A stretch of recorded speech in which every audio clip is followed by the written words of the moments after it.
Close your eyes and imagine 50,000 throats screaming as one. The sound doesn't just fill the air. It crushes it, reshapes it, turns atmosphere itself into a weapon of celebration. August 79 AD, Rome's newest marvel of engineering, the Flavian Amphitheater. What we now call the Colosseum stands barely a year old, its limestone walls already stained with the residue of organized slaughter. In the tunnels carved beneath that arena floor, a young woman named Livia presses her palms against cold stone. The roar filtering down through trap doors and ventilation shafts tells her that her brothers, warriors who'd fought Roman legions for 3 brutal months, have just been killed for entertainment. She's 19 years old. From the Dacian highlands, where mountains touch clouds and rivers run silver. 3 months ago, she was preparing for marriage. Today, she's inventory, human merchandise, part of a system so methodically cruel that Rome's own historians would later struggle with whether to document it. What happens to her in the next 3 hours represents something historians have spent 2 millennia trying to understand. How does civilization justify barbarism? How does entertainment become torture? How does victory become license for the unspeakable? This isn't speculation. This is archaeology, Senate records, and the uncomfortable truth preserved in stone beneath one of humanity's most celebrated monuments. If you've ever wondered what really happened when the crowds went home and the gates closed, you're about to discover why some secrets stay buried for 2,000 years. Let's establish what the Colosseum actually was, because Hollywood has lied to you. This wasn't just an arena. It was a machine, a technology of dominance. 50,000 capacity, 100 days of inaugural games, 5,000 animals slaughtered in the opening ceremonies alone. The engineering was extraordinary. Trapdoors that could lift lions, mechanical elevators delivering gladiators, drainage systems designed to flush away blood and bodies with ruthless efficiency. But beneath the spectacle lay something darker, a network of chambers that archaeologists are only now fully understanding. Picture the hypogeum, the underground complex. Not the parts tourists see today, the restored sections with explanatory plaques. Picture the sections sealed off until excavation teams broke through false walls in 2018. Small rooms, stone benches, iron rings anchored into walls at chest height, drainage channels carved into floors with disturbing precision, and scratch marks, hundreds of them fingers desperately clawing stone. Dr. Isabella Fortunato of the University of Rome's archaeological team described the moment they breached that sealed chamber. We knew intellectually what we'd find, but standing there, seeing the rings, the scratches, history stopped being abstract. These weren't storage rooms. They weren't animal cages. They were purpose-built spaces for a practice so routine, Rome designed permanent architecture for it. The practice? What Roman bureaucrats clinically termed victoria carnalis, the carnal privilege of victory. Here's what your history class didn't teach you. When gladiators won, they were rewarded. Gold, yes. Wine, certainly. But the most valued prize? Access to female captives from conquered territories. This wasn't random cruelty. It was policy, documented, systematized, with supply chains and record keeping that would impress modern logistics companies. Let's talk about General Marcus Antonius and the Dacian campaign of 78 AD. Dacia, roughly modern Romania, dared to resist Roman expansion. They had gold mines Rome coveted, territory Rome wanted, and the audacity to believe they could remain independent. Rome disagreed, violently.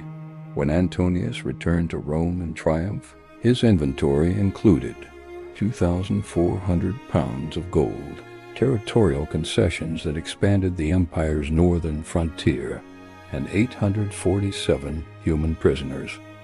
Of those prisoners, 124 were women, not peasants, daughters of tribal leaders, wives of warriors, priestesses of Dacian religious traditions. The empire's targeting was deliberate. These women represented Dacian identity, spirituality, authority. Breaking them meant breaking their entire culture. Here's where it gets chilling. Roman quartermasters recorded these women in ledgers with the same detail they used for grain shipments or military equipment. A tablet discovered in the Vatican archives in the 1890s, mostly overlooked until recent translation lists. Female captives, Dacian origin, high status, allocated for ceremonial use in victory celebrations. That phrase, ceremonial use, conceals volumes of horror. Now meet the two people whose collision will expose this system's brutality.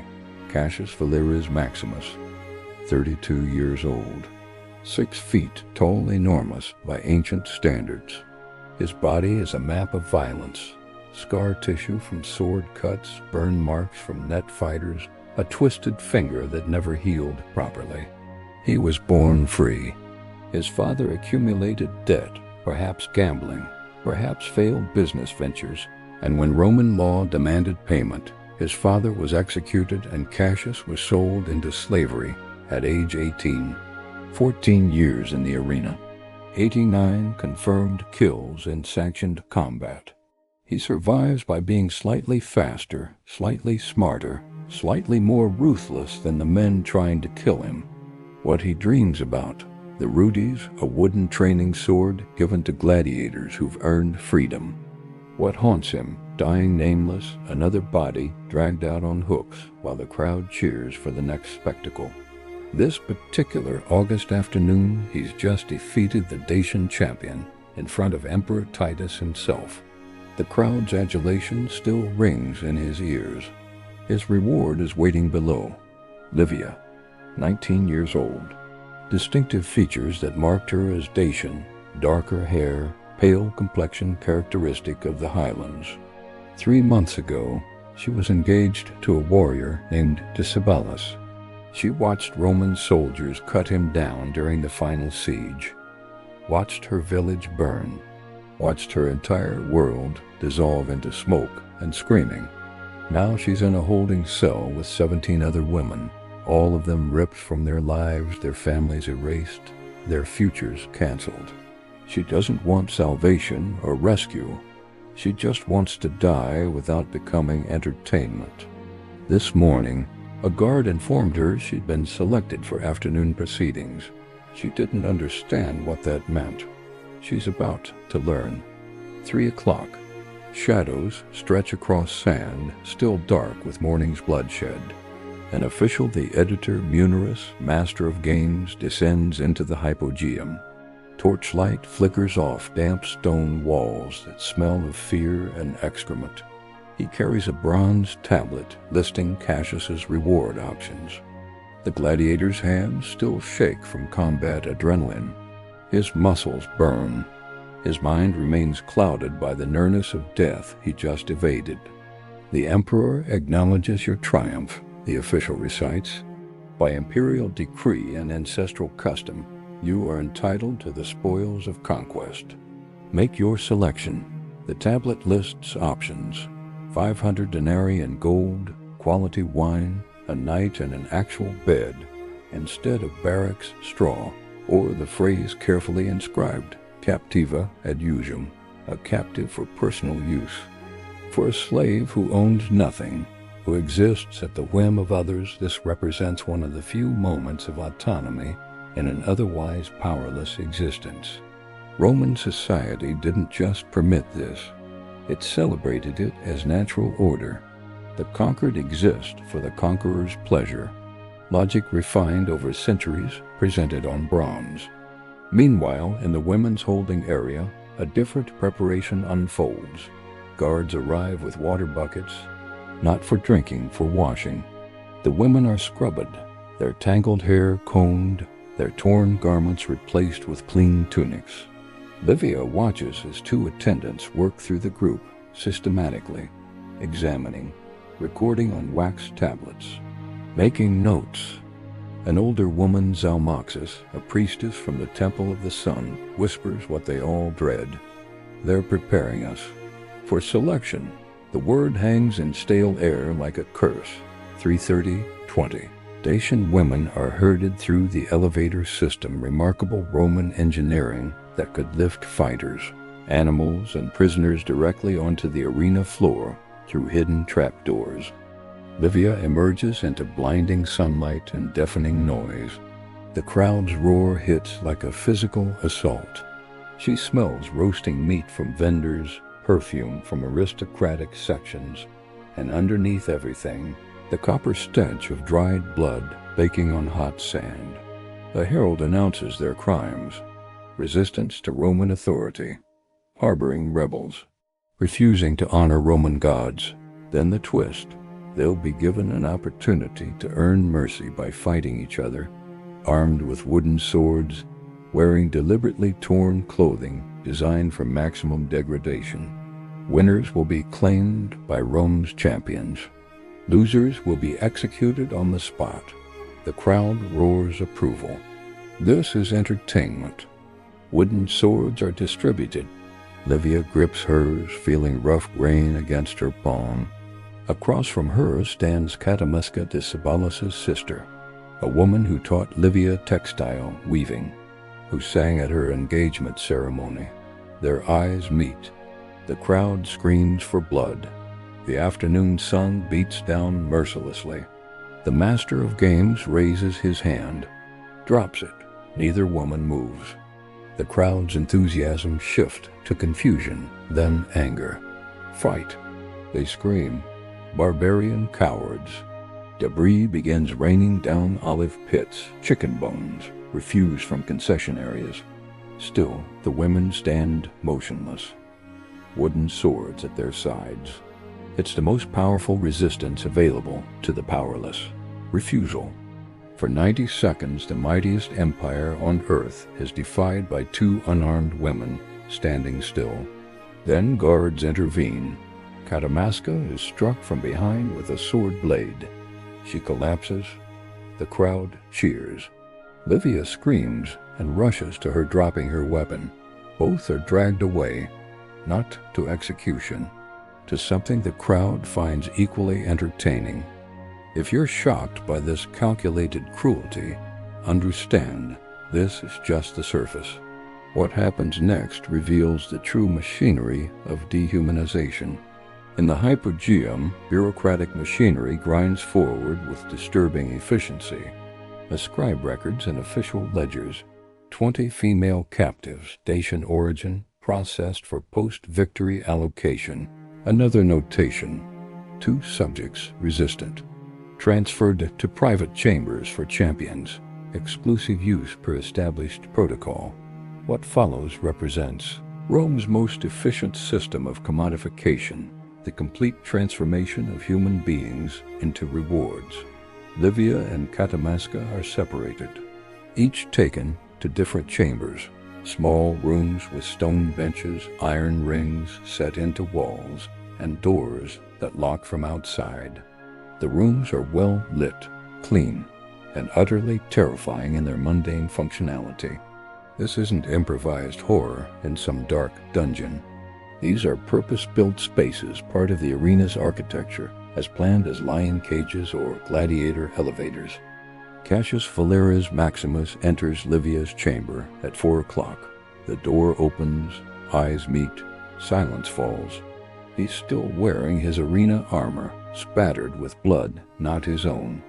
She's backed against the far wall, weaponless, exhausted, trembling. Between them stretches an abyss of Roman law. He has every legal right to whatever he chooses to do. She has no rights whatsoever. She's property, spoils, a prize earned through violence. Historical records don't tell us what Cassius felt in that moment. Did he see a human being? Did he see a victory trophy? Did he question the system that made him simultaneously victim and perpetrator? We know only what happened next, recorded not by Cassius or Livia, but by a clerk processing routine paperwork. And then something unexpected occurred. Cassius removes his helmet, sets down his sword, sits on the stone bench, head in his hands. For 5 minutes, an eternity measured in heartbeats, he says nothing. Livia remains frozen, every muscle tensed for violence that doesn't come. Finally, he speaks. In broken Dacian, learned from other prisoners. What was his name? Whose name? The man they made you watch die. Decebalus, the warrior I killed today? No, different one, 3 months ago. Cassius nods slowly. I killed a Decebalus today, maybe brother, maybe cousin. Your people use that name often.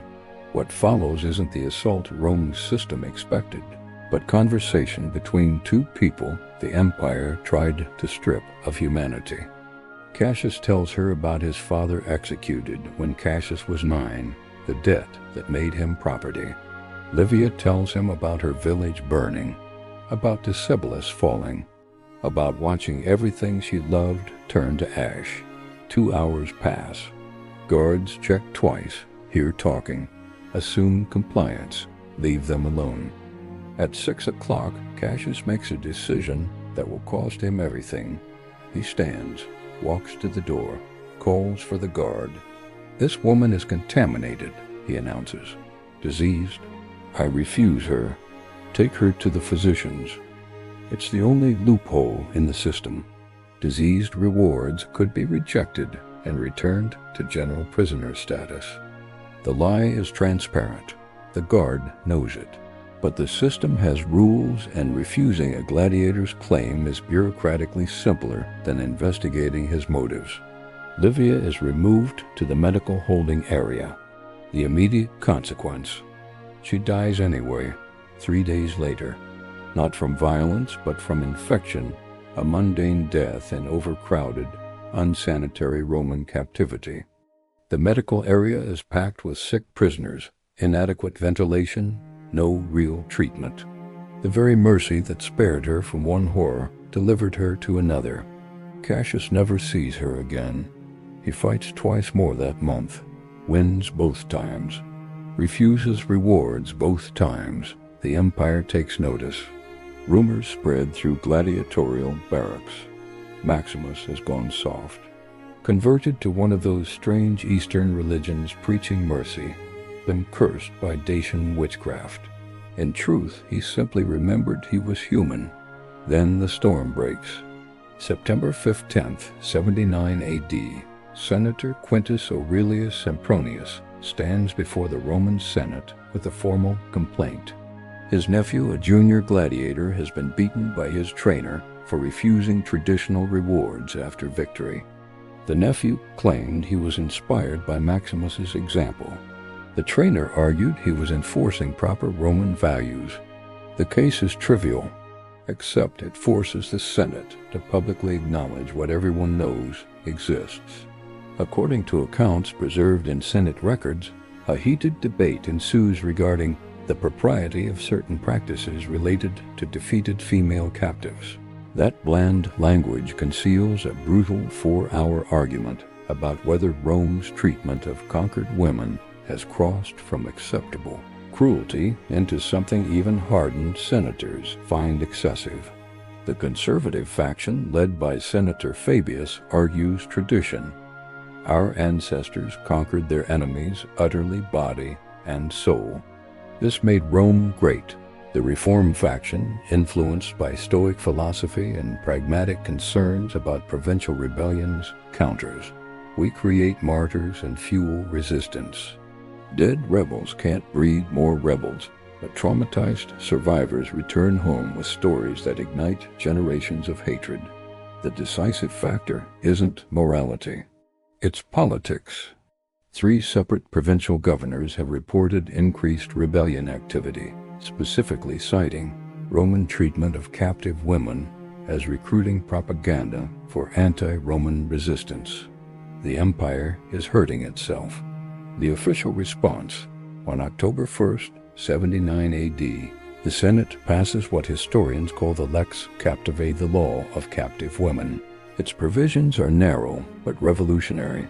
Female prisoners of war can no longer be used as rewards in public spectacles.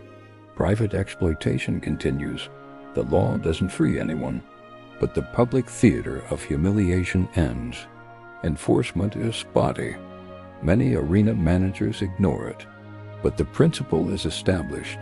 Even Rome has limits, at least in public. Fast forward to 2018, University of Rome excavation team, led by Dr. Isabella Fortunato. They're working beneath the Colosseum's eastern section, mapping underground networks. Standard archaeological procedure. Then they break through a false wall stone deliberately sealed centuries ago. What they find stops them cold. A network of small chambers, iron rings set into walls at chest height, drainage channels carved into floors with disturbing precision, scratch marks on stone-desperate fingers seeking purchase, seeking escape, seeking any proof they existed. Carbon dating and architectural analysis confirmed these rooms were original to the 80 AD construction, purpose-built, not later additions.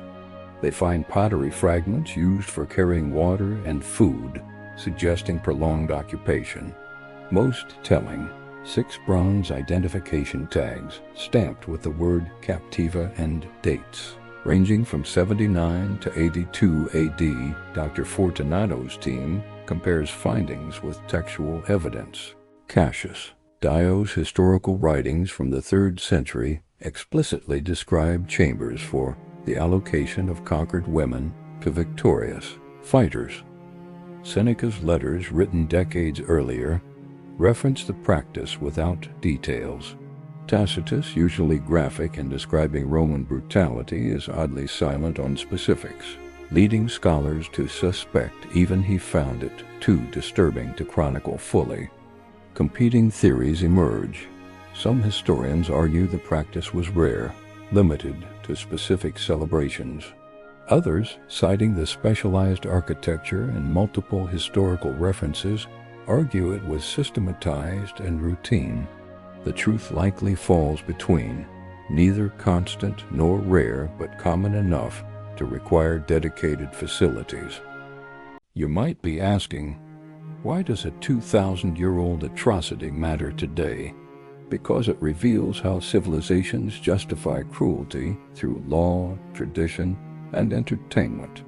Rome wasn't uniquely evil, but it was uniquely efficient at institutionalizing evil, making brutality banal, turning screams into applause. This tragedy teaches us that the distance between civilization and barbarism isn't measured in technology or architecture, but in how we treat the powerless. Rome built aqueducts that still function today while simultaneously building assault chambers under entertainment venues. Engineering genius and moral bankruptcy coexisted seamlessly. It reveals how power dynamics distort humanity on both sides. Cassius was simultaneously victim enslaved, forced to kill, and perpetrator, granted power over someone even more helpless. The system made monsters of people who might have been neighbors, made entertainment of suffering that should have sparked empathy. It demonstrates the danger of tradition as justification. Our ancestors did it, became Rome's answer to every moral question. When custom replaces conscience, atrocity becomes routine. Cassius Valerius Maximus was granted his freedom 3 months after the Livia incident. Not for mercy, but for winning 5 more consecutive fights. His final recorded act as a free man, purchasing and freeing one Dacian woman from slavery. Historical records list her name simply as Catamasca. Whether she was the same woman who stood beside Livia in the arena remains unconfirmed, but strongly suspected. Imagine Cassius's realization. His one act of mercy saved one woman for 3 days while accomplishing nothing for the thousands who came before or hundreds who followed. The system was too vast, too embedded, too profitable to break. His gesture was a drop in an ocean of blood.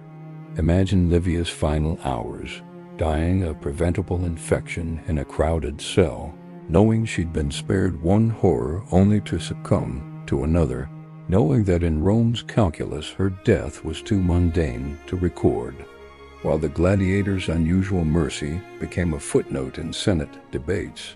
Her suffering remained invisible. Picture Livia's last conscious thought, dying of infection in a cell beneath the greatest architectural achievement of her era. Did she wonder if anyone would remember? Did she imagine that archaeologists 2 millennia later would find her identification tag and speak her name? When Dr. Fortunato's team stood in that sealed chamber in 2018, one archaeologist asked a question that still haunts the project. How many? How many women passed through these rooms? How many scratched at these walls? How many left no trace except marks on stone? The records suggest hundreds, perhaps thousands over the decades. The practice continued. Each one had a name, a family, dreams that died in darkness beneath the roar of entertainment. History's darkest chapters teach us that progress isn't inevitable, that civilization is fragile, that every generation must choose between empathy and expedience. Rome chose spectacle. The cost was counted in lives forgotten, but the lesson survives in ruins beneath the sand, in scratches on stone, in bronze tags stamped with a single word, Captiva. So a gladiator's victory became a license for dehumanization. A routine reward system became Rome's most carefully buried scandal. 847 Dacian prisoners became footnotes in imperial ledgers. One woman's name, Livia, survived only because a gladiator made an unusual choice that accomplished nothing except proving humanity could flicker even in Rome's darkest corners. The Colosseum stands today as a tourist destination. Millions visit annually. They marvel at the engineering, take selfies in the arena, buy souvenirs. Few know what lies beneath their feet. Few realize they're standing above chambers where human beings were stored like inventory, where women scratched desperately at stone, where mercy was so rare it sparked Senate debates. If this story unsettled you, good. History's uncomfortable truths matter more than comfortable myths. The blood on the sand wasn't always from battle. Sometimes it was from innocence turned spectacle, from power unrestrained, from the moment humanity looked away while evil applauded. What other secrets hide beneath the monuments we celebrate? When does acknowledging historical horror become necessary, and when does it become exploitation? History doesn't repeat, but it echoes, and those echoes are worth hearing, because Rome's greatest monument isn't the Colosseum's architecture. It's the warning carved into its foundation. This is what happens when entertainment matters more than humanity, when tradition justifies cruelty, when the powerless become invisible. Lux in tenebris lucet. The light shines in the darkness, even when that light is nothing more than a woman's name, remembered after 2,000 years, speaking truth to stone.